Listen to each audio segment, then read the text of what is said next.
Hier est passé le 18 août 2020 à la clinique du colonel Assimi Goïta et de ses compagnons. Après examen, l'équipe de professeur Goïta identifie la pathologie et prescrit l'ordonnance. Le ministre de la Défense et des anciens combattants rassemble les médicaments et les met à la disposition du général de division Oumar Diarra, chef d'état-major général des armées. Un traitement de choc est fait. La patiente, dont le pronostic vital était engagé, est remise sur pied.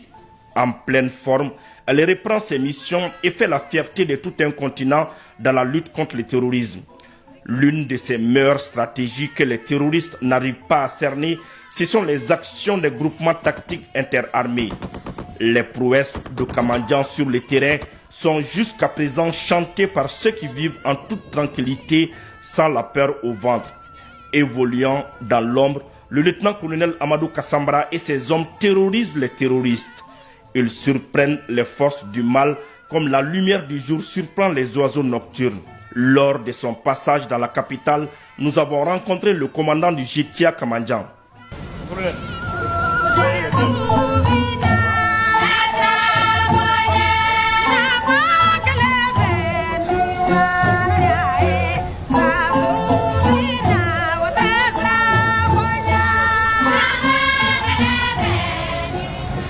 Comme tout autre groupement tactique interarmes, le groupement tactique interarmes Kamandian est un groupement tactique à dominante infanterie. Bien entendu, il y a d'autres armes. Nous avons déjà commencé par Niamina avant de monter sur le nord. Et après, nous avons eu des directives pour une mission de Kati en passant par Ségou, Sévaré, Badjangara, Douanza, Boni, Ombori, Gossi jusqu'à Gao. Et de Gao, nous avons été aussi encore projetés sur Bourem, en vue d'occuper Bourem. Parlant de la route de Douanza jusqu'à Gao, il y avait beaucoup d'engins explosifs. Nous avons pu quand même travailler sur 69 engins explosifs. Bon, 39 ont explosé et 39 ont été détruits sans dégâts. Nous avons sécurisé Bourem et alentour, Bamba aussi. Nous avons eu aussi à faire plusieurs missions civilo-militaires en aidant la population. Parce que notre mission, le but même, c'est de sécuriser la population et leurs biens. Donc nous avons participé aussi à aider la population dans le cadre des dons, aussi à leur fournir de l'eau potable. Voilà, nous avons eu à faire plusieurs missions dans ce cadre-là. Disons-le sans démagogie ni forfanterie et point de flagornerie. L'armée a totalement changé de visage. Les sourds l'ont entendu à la radio et à la télévision. Les aveugles l'ont lu dans les journaux et les réseaux sociaux. Même les muets ont pu l'expliquer efficacement à des auditoires choisis. Alors moi, je crois que c'est une chance pour moi. Une chance, pourquoi je le dis? Parce que j'ai été engagé sur le terrain. J'étais sur le terrain dans les années 2012. Donc je vois une grande différence en termes de moyens, en termes d'équipement, en termes de volonté, en termes de capacité opérationnelle. L'action qui m'a rendu fier, je dirais, c'est quand Kamandian est arrivé à Douanza. Arrivé à Douanza, nous avons fait quand même quelques jours à Douanza. Et à partir de Douanza, les gars ont lancé un message. Ils ont dit que c'est pas possible que l'armée arrive à Gao, que nous ne pouvons pas utiliser la route. Et les directives étaient claires. Les directives du chef d'état-major, du ministre de la Défense, c'était vraiment clair. C'était de nettoyer la route, d'arriver à Gao avec les matériels. J'ai appelé les éléments, je les ai fait part de la mission.